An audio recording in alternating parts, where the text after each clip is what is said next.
Now let me open them up and explain what you have. The chocks, it's very simple. What I usually do is just put one in there, and then I grab my level.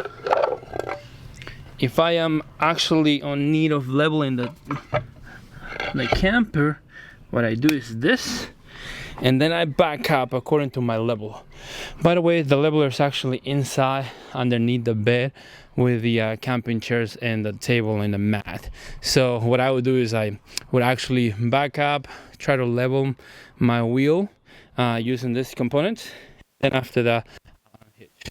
All right, the next thing that I will do is actually plug in the power. Now I would suggest don't pull this because it's a pain to put it back in there. What I do is I provide you with the extension cord that actually goes into here, and then from here it goes into the pole. All right, now what I would do is actually I will use this guy.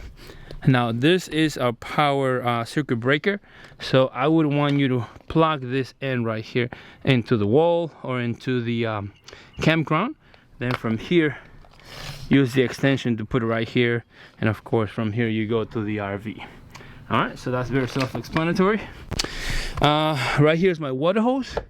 So what I want you to do is actually connect this, and this is a like a pressure bulb that goes into the campground first, then goes to the water filter. From the water filter you're actually going to connect the water hose, and the water hose is going to go right here, and then the other end is going to go right here where it says city water connection.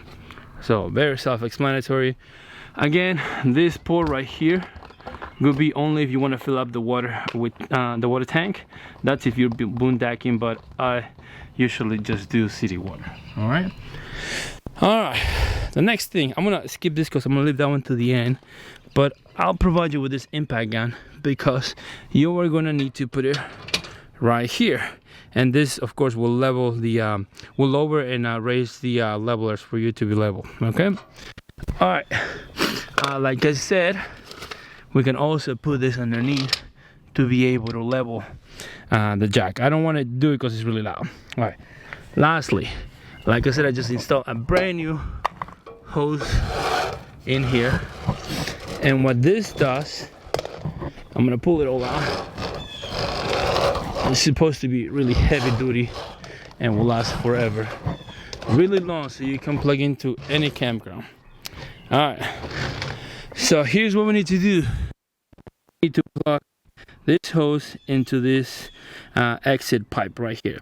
Now before you do any of this, what I would suggest, use the gloves that I'm providing you.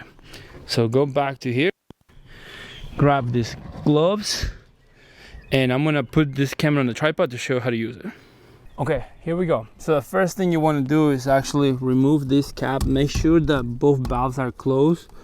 Remove this valve right here, and grab your sewer hose and put that one into here.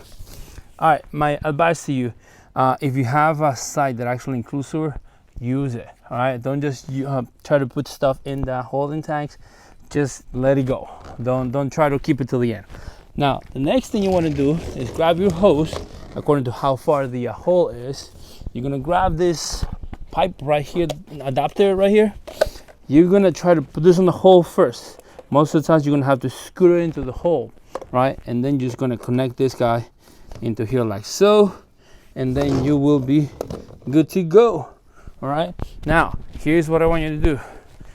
In order to open this valve, the first thing that I will say is open the number 2 black water sewer first. I'm not going to do it right now, and then after that open the sink water, the gray water. Right now, you may be wondering, what if an animal goes into that and goes through the toilet? First of all, that doesn't happen. There's straps in there, but what I would want you to do is actually also use this ramp one to be able to make the flow of the fluids easier, but also for what I have found out is to be able to grab or make a little water trap, so the smell and all that actually stays in place. So this is pretty cool. You just extend this out, as long as you want to. This is gonna create this this downhill, I guess, decline for the fluid. Now, what would happen now in here is when you go from here to the water hole, basically there's going to be a gap of fluid in there, and that's going to trap any smell going into the holding tanks or any non-friendly animals going through the pipes, right? So this is how you would actually set up the sewer. Again, if you don't want to mess with any of this part, I'll be happy to take care of that for you. All right. And now the next thing is just do it backwards. So we take our ramp, we close our ramp. Here we go. We close, open this up, and now we put this into the bumper. All right. So let me move the camera a little bit so you can see the bumper, and we start feeding this into the bumper like this. Very, very easy and simple to be able to fit this into the bumper. Like I said, this one is brand new. I just put this one on today. And we put this guy into there. And lastly, we put the cap. We put this guy back into here with his cover. That way we trap any smells. I would actually wash it or flush it while you're at the campground, if you can do that. And we are ready to go home. This is how simple we operate the RV, and hope you enjoy it, and give us a 5-star.